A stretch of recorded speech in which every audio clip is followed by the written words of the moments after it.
আমি আপনাদেরকে গুরুত্বপূর্ণ খবরগুলো একটা, একটা করে দেবার চেষ্টা করছি। সংক্ষিপ্ত সময়ে আজকে আপনাদের খবরগুলো দেব। ১ম যে খবরটি দিতে চাই ভারতের প্রসঙ্গে। নরেন্দ্র মোদীর ককরোচ আন্দোলনের পর সবচেয়ে বড় যে খবরটি আসছে সেটি হলো ভারতের দিকে তার চিরশত্রু চীন তাক করে রেখেছে ১১টি ভয়ংকর স্টিলথ প্রযুক্তির মাল্টি ড্রাগন যুদ্ধ বিমান। বলা হচ্ছে J-20 মাল্টি ড্রাগন এই যুদ্ধ বিমানগুলো খুবই ভয়ংকর এবং শত্রুকে আঘাত করে দলে মুচড়ে দেওয়ার সক্ষমতা রাখে। প্রশ্ন উঠল, হঠাৎ করে চীন কেন ইরানের দিকে এই যুদ্ধ বিমানগুলো তাক করেছে? ভারতের গণমাধ্যমগুলো বলছে ৯ জুলাই স্যাটেলাইট তথ্য বা স্যাটেলাইট ইমেজে দেখা গেছে ভারতের খুব কাছে ১০০, ১৫০, ২০০, ২৫০ কিলোমিটার ঠিক এরকম রেঞ্জের মধ্যে ১১টি স্টিলথ প্রযুক্তির এই মাল্টি ড্রাগন যুদ্ধ বিমান সেট করা হয়েছে। এর মধ্যে ৭টি রাখা হয়েছে জিনজিয়ান হোটান বিমান ঘাঁটিতে। জিনজিয়ান যে প্রদেশটি আছে চীনে, সেই হোটান বিমান ঘাঁটি, সেখানে রাখা হয়েছে মোট ৭টি J-20 যুদ্ধ বিমান। বলা হচ্ছে যে আরো ৪টি তিব্বতের নাসা ডামনুস, সব জায়গাটার নাম হলো ডামনুস। তো নাসা ডামনুস ঘাঁটি যেটি আছে তিব্বতের কাছে, সেখানে আরো ৪টি যুদ্ধ বিমান বসিয়ে রেখেছে বা অবস্থান করে রেখেছে সেখানে চীন।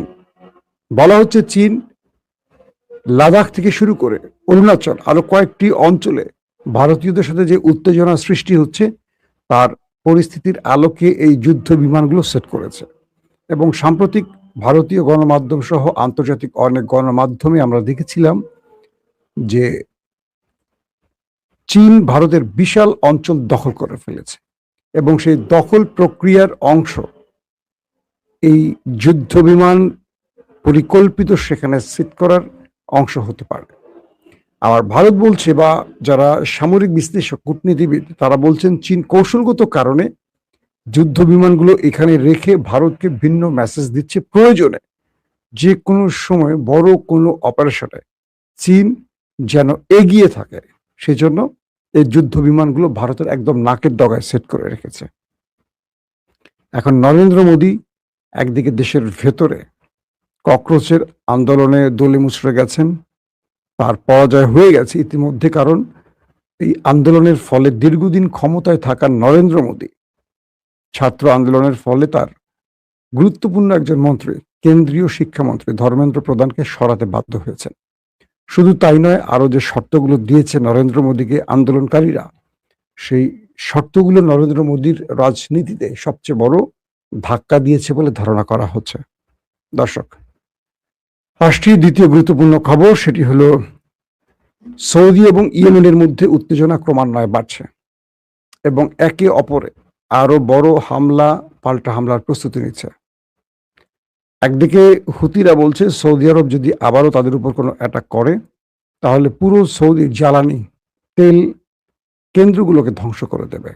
আবার সৌদি আরবের ভেতর থেকে বলা হচ্ছে বিদ্রোহীদের উপর, অর্থাৎ ইয়েমেনের এই হুতি বিদ্রোহীদের উপর তারা শক্ত প্রতিঘাত করবে, কারণ তাদের আরামকো, জিজান সহ কয়েকটি অঞ্চলের যে সবচেয়ে বড় তেলকূপ, সেখানে হামলা তাদের কি বলবো বিলিয়ন বিলিয়ন মার্কিন ডলারের ক্ষতি করেছে এরা।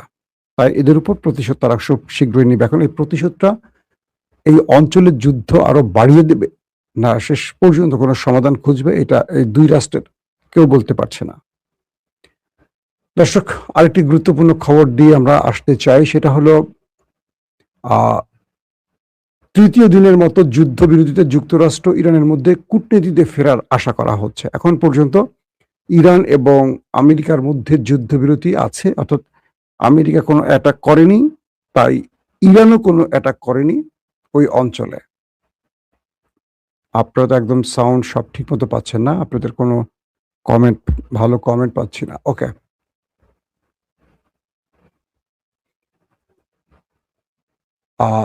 যে গুরুত্বপূর্ণ কথাটি খবরটি দিচ্ছিলাম, তৃতীয় দিনের মতো উভয় পক্ষ সংঘাত স্থগিত রাখায় মধ্যস্থতাকারীরা যুক্তরাষ্ট্র ও ইরানকে আলোচনার টেবিলে ফিরিয়ে আনার ক্ষেত্রে অগ্রগতির আশা প্রকাশ করেছেন। রুদ্ধতার আলোচনা প্রসঙ্গে নাম প্রকাশে অনিচ্ছুক মধ্যপ্রাচ্যের কর্মকর্তারা অ্যাসোসিয়েট প্রেস সংবাদ সংস্থাকে জানিয়েছে যে ওয়াশিংটন ও তেহরানের মধ্যকার দূরত্ব ঘোচাতে কাতার ও পাকিস্তান মধ্যস্থতা অব্যাহত রেখেছে। ওয়াশিংটনের মন্তব্য এবং প্রায় 2 সপ্তাহ আগে আকস্মিকভাবে সংঘাত বৃদ্ধির পর মার্কিন হামলায় অব্যাহত বিরতি এই দাবিগুলোকে সমর্থন করছে বলে মনে করা হচ্ছে। তবে ইরান আলোচনার বিষয়টিকে গুরুত্বহীন করে দিয়েছে এবং সৌদি আরব, জর্দান ও ইরাকের ওপর তাদের ড্রোন হামলা পরিস্থিতির নাজুকতাকে তুলে ধরেছে। এতে বোঝা যায় যে তেহরান অথবা অন্ততপক্ষে এই অঞ্চলে ইরান সমর্থিত সশস্ত্র গোষ্ঠীগুলো যুক্তরাষ্ট্রের নতুন নীতি পরীক্ষা করে দেখতে চাইছে। মার্কিন প্রেসিডেন্ট ডোনাল্ড ট্রাম্প দাবি করেছেন ইরান তাদের প্রতিনিধিদের মাধ্যমে এবং সরাসরি বৈঠকের অনুরোধ করেছে এবং আমরা সেই বৈঠকটি করছি। এবং ট্রাম্প বলছেন এই মুহূর্তে ইরানের সঙ্গে কথা বলছি। তিনি এয়ারফোর্স ওয়ানে সাংবাদিকদের বলেন, আমাদের আলোচনা ফলপ্রসূ হয়েছে, মানে ইরানের সাথে আলোচনা ট্রাম্পের ফলপ্রসূ হয়েছে। তবে তিনি যেমনটা প্রায়শই করে থাকেন, ইরান চুক্তিতে পৌঁছাতে ব্যর্থ হলে মার্কিন নেতা হুমকিও দিয়েছেন ইরানকে। এটি তিনি প্রায়ই করেন, কিন্তু শেষ পর্যন্ত তার হুমকিতে কোনো কিছু কাজ হয় না। ইরানের পররাষ্ট্র মন্ত্রণালয়ের একজন মুখপাত্র জোর দিয়ে বলেছেন যে তেহরান শান্তি আলোচনা পুনরায় শুরু করার জন্য অনুরোধ করেনি। অর্থাৎ ট্রাম্প যে দাবিটি করেছিল যে ইরান আমাদের কাছে অনুরোধ করে, এটা মিথ্যা বলছে ইরানের পররাষ্ট্র মন্ত্রণালয় থেকে। তিনি বলছেন মধ্যস্থতাকারীরা আমেরিকান পক্ষের কাছ থেকে আমাদের কাছে বার্তা পৌঁছে দিতে পারে, কিন্তু কোনো সরাসরি আলোচনা হচ্ছে না। বিশ্বব্যাপী তেল পরিবহনের জন্য অন্তত গুরুত্বপূর্ণ জলপথ হরমুজ প্রণালী এবং বাবুল মান্দাব এই মুহূর্তে এখনো বলা যাচ্ছে যে ইরানের দখলে আছে। একটি ইরানের দখলে, অন্যটি রয়েছে তার অন্যতম মিত্র আনসারুল্লাহ হুতিদের দখলে। পাশাপাশি ওমান হরমুজ প্রণালীর যৌথ ব্যবস্থাপনার জন্য ইরানের কাছে একটি প্রস্তাব পেশ করেছে। এটা হলো একটা, কি বলবো, ওমানের বিশ্বাসঘাতকতার পর্যায়ে পড়তে পারে। ওমান হরমুজ প্রণালীর যৌথ ব্যবস্থাপনার জন্য ইরানের কাছে একটি প্রস্তাব পেশ করেছে, যেখানে স্বেচ্ছামূলক ফি প্রদানের মাধ্যমে এটি নিশ্চিত করা হবে যে তেহরান এই গুরুত্বপূর্ণ জলপথটির একক নিয়ন্ত্রণ প্রতিষ্ঠা করতে পারবে না। মার্কিন প্রেসিডেন্ট ডোনাল্ড ট্রাম্প বলেছেন ওয়াশিংটন তেহরানের সঙ্গে অন্ততপক্ষে বন্ধুত্বপূর্ণ আলোচনা করতে চায় বা করবে, তবে তিনি দীর্ঘস্থায়ী আলোচনার জন্য প্রস্তুত নন বলেও ইঙ্গিত দিয়েছেন। পাশাপাশি প্রধানমন্ত্রী বেঞ্জামিন নেতানিয়াহু মঙ্গলবারের পর ট্রাম্পের সঙ্গে সাক্ষাৎ করবেন এবং ইরানের বিরুদ্ধে যুক্তরাষ্ট্র ইসরায়েল যুদ্ধ হবে আলোচনার প্রধান বিষয়, এটিও তিনি স্মরণ করিয়ে দিয়েছেন। ইরাকের রিয়াদ ও পূর্বাঞ্চলীয় প্রদেশের তেল স্থাপনাগুলোকে লক্ষ্য করে ইরান সমর্থিত গোষ্ঠীগুলোর চালানো ড্রোন হামলায় নিন্দা জানিয়েছে সৌদি আরব।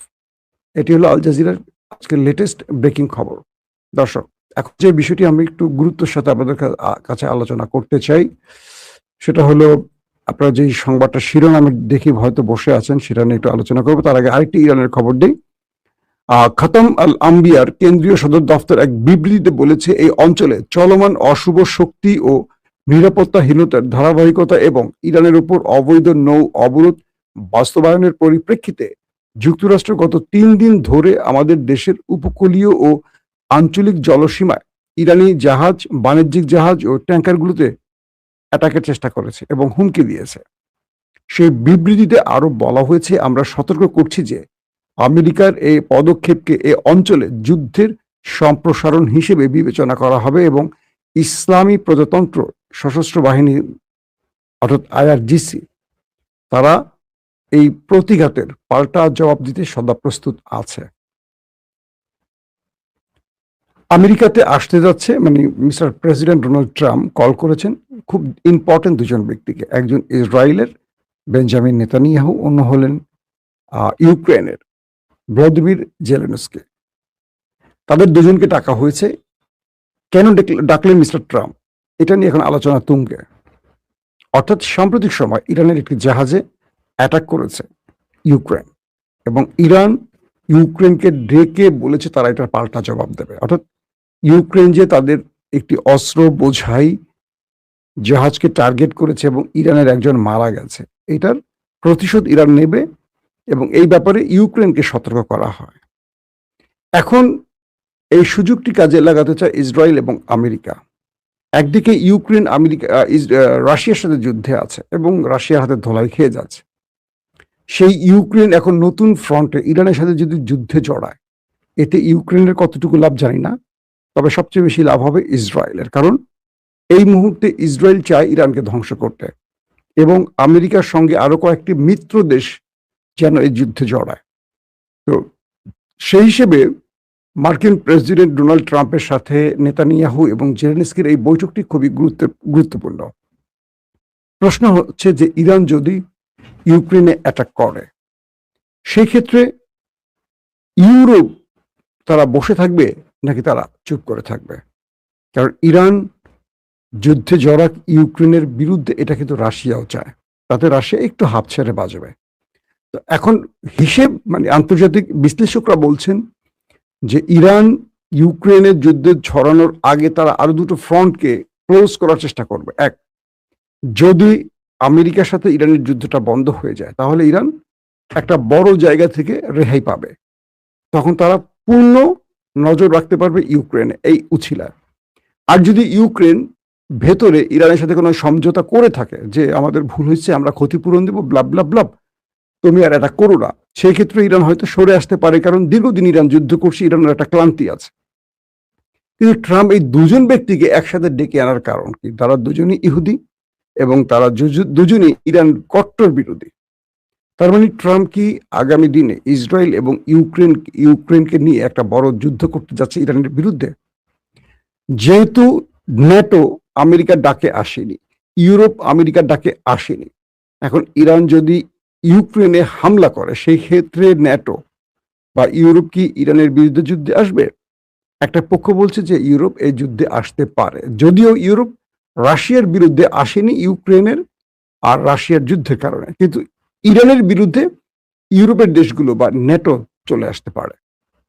এখন এই হিসেব নিকেশগুলো করেই ইরান এই যুদ্ধে জড়াতে চায়।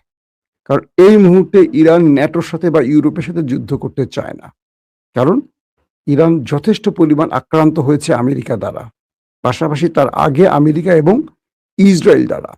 সেই হিসেবে ইরান তার জাতিকে একটা স্বাভাবিক পরিস্থিতিতে আনতে চায়, কিন্তু তার আগে ইরান বাণিজ্যিকভাবে কিছু হিসেব নিকেশ মেলাতেও চায়।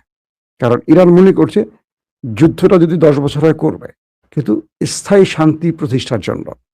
কিন্তু থেমে থেমে শত্রুরা অ্যাটাক করবে এখান দিয়ে ওখান দিয়ে, আর শত্রুদের জবাব না দিয়ে ইরান বসে থাকবে, ইরান এটা কোনোভাবেই মানতে পারছে না। কিন্তু ডোনাল্ড ট্রাম্প এই দুজনকে নিয়ে কি বলবো, আমেরিকাতে বসে যে মিটিংটি করবে, হোয়াইট হাউসে করুক আর যেখানে করুক, এই মিটিংটির পর আমরা বুঝতে পারছি যে ইরানকে নিয়ে বড় কোনো অ্যাডভেঞ্চারে যাচ্ছে আমেরিকা। কি হতে পারে সেই অ্যাডভেঞ্চার? এক, ইরানের উপর অনেক বড় নিষেধাজ্ঞা আসতে পারে, অথবা কয়েকটি মিত্রকে নিয়ে ইরানের বিরুদ্ধে নতুন করে ঝাঁপিয়ে পড়তে পারে ডোনাল্ড ট্রাম্প। আপাতত এই দুটোকে সাসপেক্ট করছে রাজনীতির যারা বিশ্লেষক। কারণ কোনোভাবেই ইরান যুদ্ধ থেকে আমেরিকা কিছু পায়নি, পাশাপাশি ইরানের হাতে ধোলাই খেয়ে আমেরিকা যা হারিয়েছে সে ইজ্জত ফিরিয়ে আনতে চায় আগামী মধ্যবর্তী নির্বাচনের আগে মিস্টার ট্রাম্প, নতুবা এই নির্বাচনে তার পরাজয় নিশ্চিত হয়ে যায়। এখন ট্রাম্প কোন পথটি বেছে নেবেন, এইটা হয়তো সময় বলে দেবে। আল্লাহ হাফেজ।